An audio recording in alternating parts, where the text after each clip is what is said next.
Belki de yazımız budur, bizi bir yazmağı unuttular. Belki de xoşbəxtliyin davamı budur, başlanğıcı yazmağı unutdular.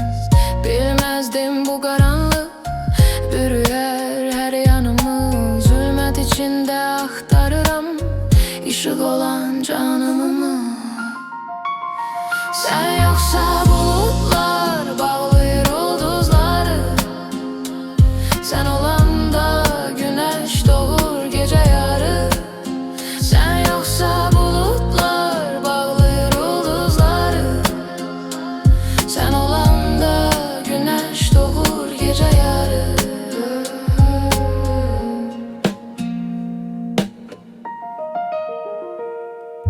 Vaxt var idi, xəzanlara baxardı. Yarpaqlardan üzük düzəldib sevgi nişanəsi taxardı.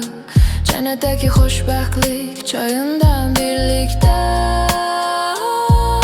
xoşbəxtliyə axardı. Sən yoxsa bulutlar bağlayır ulduzları. Sen olanda güneş doğur gece yarı. Sen yoksa bulutlar bağlayır ulduzları. Sen olanda güneş doğur gece yarı.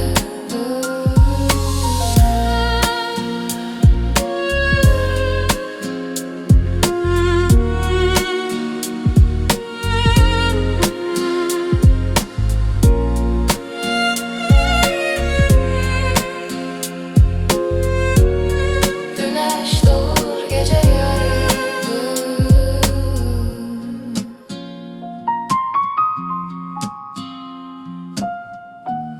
Güneş doğur gece yarı.